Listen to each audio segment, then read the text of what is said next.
In December 1926, Agatha Christie disappeared.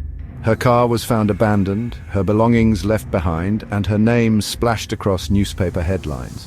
For 11 days, the world searched, fearing the worst. But this wasn't the plot of one of her famous mysteries. This was real life. At just 36 years old, Agatha had lost her beloved mother and learned that her husband, Archie, was leaving her for another woman.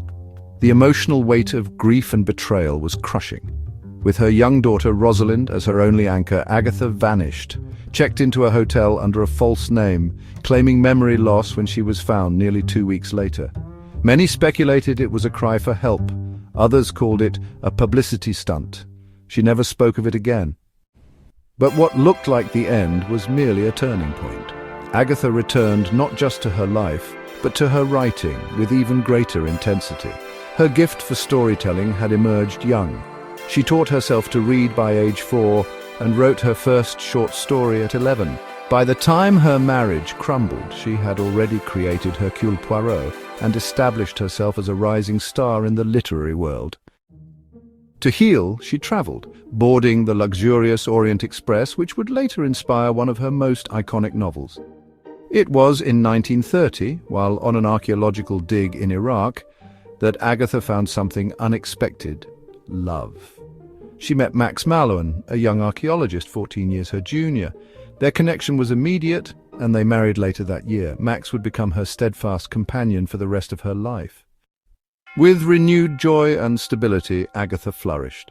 Over the decades, she authored more than 70 novels, many of which remain beloved classics.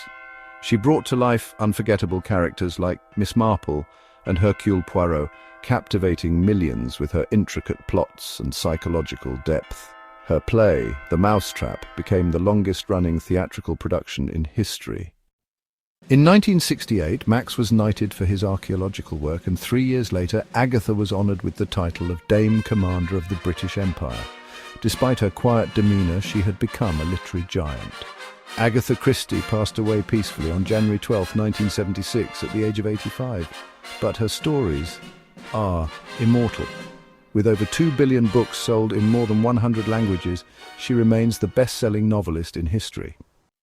Her life reminds us that even when the world falls apart, it's possible to rebuild, stronger, wiser, and more inspired than before. Sometimes the greatest plots are written not with pen and paper, but in how we survive our darkest chapters. #Agatha Christie #resilience